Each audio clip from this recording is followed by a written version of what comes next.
It will be very difficult. Because നമ്മൾ ഒരു toxic environment എന്ന് പറയാൻ ഒരാൾക്ക് തേർഡ് പാർട്ടിക്ക് വന്ന് നോക്കി പറയാൻ ഇതായിരിക്കും. പക്ഷെ നമ്മുടെ ഒരുപാട് ഇമോഷൻസ് ഇൻവെസ്റ്റ് ചെയ്തൊരു സ്ഥലമാണെങ്കിൽ അവിടെ നിന്ന് ഈ വിട്ടുപോരാനൊക്കെ ഭയങ്കര ഒരുപാട് കമ്മിറ്റ്മെന്റ്സ്. നമ്മളൊക്കെ ഇമോഷണൽ ബീങ്സ് ആണ്.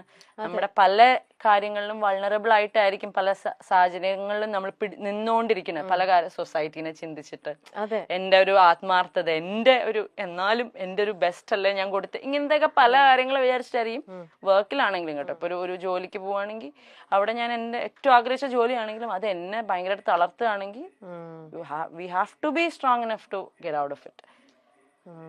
ടോക്സിക് എൻവയോൺമെന്റ് നമുക്കൊന്നും ചെയ്യാൻ പറ്റില്ല, നമുക്ക് അവിടെ നിന്ന് വിടാനേ പറ്റുള്ളൂ. സോഷ്യൽ മീഡിയയെ ബോധിപ്പിച്ച് മാത്രമേ ജീവിക്കാവൂ എന്ന അലിഖിത പോളിസി സമൂഹത്തിൽ നിലനിൽക്കുന്ന പോലെ തോന്നുന്നുണ്ട്. അത് നന്നായിട്ട് തോന്നുന്നുണ്ട്. ഞാൻ എപ്പോഴും എന്റെ ചേച്ചിയായിട്ട് ഞങ്ങൾ ഉണ്ടാവുന്ന ഒരു കോൺവെർസേഷൻ ആണ്. അതായത് ചേച്ചിയുടെ ഓൺലൈൻ ഇതിനകത്തൂടെ വന്നിട്ട് എപ്പോഴും എന്ത് വന്നാലും ഹാപ്പി ആയിട്ടുള്ള പോസ്റ്റേ ഇടുള്ളൂ. പക്ഷെ I always teller, if you are എന്തെങ്കിലും ഒരു റോങ് റൂമറോ എന്തെങ്കിലും വരികയാണെങ്കിൽ അത് അഡ്രസ് ചെയ്യണം. എന്നിട്ട് ഇപ്പൊ സത്യം പറയണം, വളരെ ജെനുവൻ ആയിട്ട്. ഇപ്പൊ ഞാൻ റീസെന്റ് വേറെ ഇടത്തിൽ ഞാനത് പറഞ്ഞായിരുന്നു. ശരിക്കും പറഞ്ഞാൽ നമ്മൾ നോക്കുമ്പോൾ ഇപ്പൊ നമ്മളിപ്പോ ഭയങ്കര നല്ല കാര്യങ്ങൾ ചെയ്യുന്ന ഒരാളാണ്, ഈ ഒരു ഇമേജ് മാത്രം പുറത്ത് കാണിച്ചാൽ ആൾക്കാർക്ക് നമ്മളെ ഇഷ്ടപ്പെടും. പക്ഷെ നമ്മൾ വളരെ ജെന്യുവൻ ആയിട്ട് നമ്മുടെ മെയിൻ നമ്മൾ പാളിയ ഡെസിഷൻസ് ആണെങ്കിലും നമ്മുടെ എന്തെങ്കിലും നിലപാടുകളാണെങ്കിലും വന്ന് പച്ചയ്ക്ക് പറയുന്ന ആൾക്കാർക്ക് ഭയങ്കര വിമർശനമായിരിക്കും. നേരെ മറിച്ച് ഒരു പ്രശ്നം ഉണ്ടായതിന്റെ തൊട്ട് പറയാം, നമ്മളൊരു 10-20 വീഡിയോ ചെയ്യാണ് നന്മ കാണിച്ചുകൊണ്ട്, you are sorted, it's A good person, അയ്യോ ഇയാളൊക്കെ ഇങ്ങനെയൊക്കെ ചെയ്യോ, അയ്യോ പാവം, അങ്ങനെ ചിന്തിക്കുള്ളൂ. അപ്പൊ ശരിക്കും പറഞ്ഞാൽ സോഷ്യൽ മീഡിയനെ ബോധിപ്പിച്ചത് തന്നെയാണ് ഇനിയുള്ള ജനറേഷൻ ഇതിനകത്തേക്ക് ഇറങ്ങുവാണെങ്കിൽ, ഈ ലൈം ലൈറ്റ് അല്ലെങ്കിൽ ഈ ഷോബസിലേക്ക് ഇറങ്ങുവാണെങ്കിൽ ഇനിയുള്ള ജനറേഷൻ എങ്ങനെ സോഷ്യൽ മീഡിയക്ക് കേറ്റർ ചെയ്യാൻ പറ്റുന്ന ഒരു ഇമേജ് ഉണ്ടാക്കിയെടുക്കാൻ പറ്റും, അല്ലെങ്കിൽ പ്രോപ്പർ PR വർക്ക് ഇതെന്താന്ന് പഠിച്ചിട്ട് ഇറങ്ങുക. അല്ലെങ്കിൽ ലൈഫ് ലോങ് നിങ്ങൾ ജെനുവൻ ആയിട്ട് നിന്നുകൊണ്ട്, പഴയ കാലത്തൊക്കെ നമ്മളെ പഠിപ്പിക്കുന്ന ഒരു കാര്യമാണ് നിങ്ങൾ എന്താണോ അങ്ങനെ നിൽക്കുക. ഇനി അതൊന്നും നടക്കില്ല. ഇത്രയും സോഷ്യൽ മീഡിയ വളർന്നുകൊണ്ടും ഒരു വീട്ടില് 5 വയസ്സുള്ള കുട്ടി തൊട്ട് 55 വയസ്സുള്ള അമ്മയുടെ കയ്യിൽ വരെയും ഫോണുള്ള സമയത്ത് ഇത്രയും ആൾക്കാരെ ഒരേപോലെ അവർക്ക് മനസ്സിലാവുന്ന ഒറ്റ ഭാഷ ഉണ്ടാവുള്ളൂ, നന്മ. ഈ നന്മ മാക്സിമം കാണിച്ചുകൊണ്ട് എത്ര ഉഡായിപ്പാണെങ്കിലും നിങ്ങൾ ആൾക്കാരെ കൺവിൻസ് ചെയ്യാൻ പറ്റും. I have always felt so social മീഡിയയിൽ വന്നിട്ട് ജെനുവിനിറ്റിയേക്കാൾ കൂടുതൽ ബിൽഡ് എൻ ഇമേജ്, ഒരു ഫേക്ക് ഫേസ് വേണം. അപ്പോ ആബ്സല്യൂട്ട്ലി. കാരണം ഇപ്പൊ ഞങ്ങളുടെയൊക്കെ കേസിൽ ഇപ്പൊ ഞാനൊക്കെ വന്ന് നിന്ന് സംസാരിച്ചിട്ട് എന്ത് മാത്രം ഹേറ്റ് ഉണ്ടായത്. എന്നാൽ ഞാൻ ഈ പറയുന്ന ആരെങ്കിലും ഒരാൾ എന്തെങ്കിലും ചെയ്ത് ഉപദ്രവിച്ചിട്ടുണ്ടോ? I haven't, my sister has not. ഇപ്പം അതിനകത്തല്ല കാര്യം. നേരെ മറിച്ച് ഞാൻ ഒരുപാട്, ഇപ്പം ഞങ്ങളുടെ പേഴ്സണൽ ലൈഫിലുള്ള കാര്യമല്ല പറയുന്നത്, ഞാൻ ഒരുപാട് പേരെ എനിക്ക് പേഴ്സണൽ ലൈഫിൽ ലോക കള്ളന്മാരായിട്ടുള്ളവരെ അറിയാം.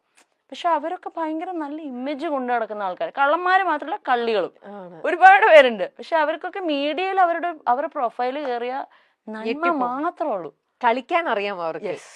That thing we have to, ഒന്നല്ലെങ്കിൽ പഠിക്കുക, അല്ലെങ്കിൽ ഇന്ന് മാറിയിക്കുക, അല്ലെങ്കിൽ 3 ഓപ്ഷനേ ഉള്ളൂ. ഒന്നല്ലെങ്കിൽ കള്ളത്തരം കാണിച്ച് നിൽക്കാറിയാം, അല്ലെങ്കിൽ ഒരു പുതിയൊരു പേഴ്സോണ ബിൽഡ് ചെയ്യുക, അല്ലാന്നുണ്ടെങ്കിൽ ഇതൊക്കെ എടുത്തോണ്ട് മുമ്പോട്ട് പോവുക.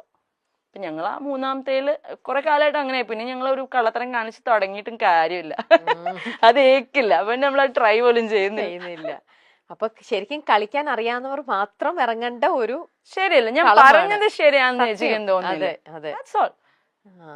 സർവൈവൽ ഓഫ് ദ ഫിറ്റസ്റ്റ് എന്ന് പറയുന്നത് ഇപ്പൊ കലിയുഗം, ഇവിടെ വേറെ ഗെയിംസാ അതിന്റെ ഒപ്പം. ഞാൻ ഒന്നാമതൊരു സോഷ്യൽ മീഡിയ പേഴ്സൺ അല്ല, ഇതൊക്കെ കൂടെ കേൾക്കുമ്പോ നമുക്കൊക്കെ ഒരു രീതിയിലും ഹാൻഡിൽ ചെയ്യാൻ പറ്റാത്ത വേറെ ടൈപ്പ് ഒരു ലോകം തന്നെയാണ് ഇതെന്ന് പറയണത്. ബാപ്രേ. എന്നെങ്കിലും നിങ്ങളെ എല്ലാവർക്കും മനസ്സിലാകും എന്ന വിശ്വാസത്തിൽ മറ്റുള്ളവരെ കുറിച്ച് ചിന്തിക്കാതെ നമുക്ക് മുന്നോട്ട് പോകാം. അങ്ങനെ അതാണ് ഞങ്ങളുടെ ആ ഒരു വേർഡ് ഉണ്ടല്ലോ, ഹോപ്പ്.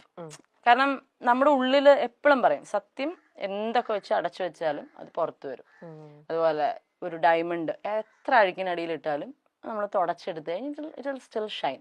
അപ്പം ഞങ്ങളുടെ വീട്ടിൽ എൻ്റെ അച്ഛനമ്മയൊക്കെ ഒരുപാട് വിഷമിച്ചിരിക്കുമ്പോൾ അവർ പറയുന്നത്, നമുക്കൊരു ദിവസം വരും, ആ ദിവസത്തിന് വേണ്ടി വെയിറ്റ്. അത് പറയുമ്പോൾ എനിക്ക് ഇമോഷനാവും. Wait for that day and will wait. അത് ഇത്രയും ഡീപ്പായിട്ട് കുറെ കാര്യങ്ങൾ പറഞ്ഞപ്പോഴത്തേക്ക് അത് കയ്യിൽ പോയതാ. ഇല്ല, ഐ ക്യാൻ അണ്ടർസ്റ്റാൻഡ് അബ്രാമി. ആ ഒരു ഇപ്പൊ ഞാനും ഇത്ര പുറമേ നല്ല ഇത്ര നാളും നിങ്ങളുടെ പ്രോബ്ലംസ് കണ്ടുവരുന്നത്. ഇപ്പം when I'm talking to you, ഇത് ആ ഒരു ഇതിനോട് പറയുമ്പോ ഇത് എനിക്ക് അഭിരാമി എത്ര ചിരിച്ചോണ്ടാണ് പറയുന്നെങ്കിലും എനിക്ക് ആ ഉള്ളിൽ നിന്ന് അതിന്റെ ആ ഒരു മാസ്ക് ഇച്ചിരി പൊട്ടിപ്പോന്നു അതാ കരഞ്ഞ്. ഇവർ എന്റെയും കണ്ടെന്ന് അറിയണു. നമുക്ക് ആ ഒരു പെയിൻ ശരിക്കും നമുക്കത് മനസ്സിലാവും. നിങ്ങള് നോയിങ്ലി അൺനോയിങ്ലി എന്തൊക്കെയല്ലേ നിങ്ങളത്. അപ്പൊ അതെന്തായാലും അത് ഒരു സമയം ഇപ്പൊ എന്തായാലും ഞങ്ങളുടെ അച്ഛൻ മുകളിലും ഉണ്ട്. സോ പുള്ളി അവിടെ നിന്ന് ഗെയിംസ് കളിച്ചോളും. ഞങ്ങൾക്ക് കളിക്കാൻ പറ്റാത്ത games he'll do it for us. അപ്പോൾ വി ഡു ബിലീവ്. അതായത് ഇത് മാത്രമല്ല, ഈ പറയുന്ന ചേച്ചിയുടെ പ്രീവിയസ് മാരേജിന്റെ കാര്യം മാത്രമല്ല, ഓൾ ടുഗെദർ നമ്മൾ അങ്ങനെ ഒന്നും ചെയ്യാത്ത വളരെ ജെന്യുവൻ ആയിട്ട് നിന്നിട്ടുള്ള ആൾക്കാരാണ് ഒരു പോയിന്റിൽ പ്രൂവ് ആവും. Will wait for that. We have to. കാരണം പാപ്പു എന്ന് പറയുന്ന ഒരാളുടെ മുമ്പിൽ ഞങ്ങൾക്ക് അത് കാണിച്ചു കൊടുക്കാനുണ്ട്. പിന്നെ ആ കുഞ്ഞിന്റെ ഒരു പ്രയാസം ദൈവം ഞങ്ങളുടെയൊക്കെ പിന്നെയും പോട്ടെ, കുഴപ്പമില്ല. പക്ഷെ ഈ പറയുന്ന ഒരു എനർജിയൊക്കെ മുകളിലുണ്ടെങ്കിൽ ആ കുഞ്ഞിന്റെ ഒരു സാധനം കാണാതിരിക്കില്ല. അപ്പം that day will come for sure.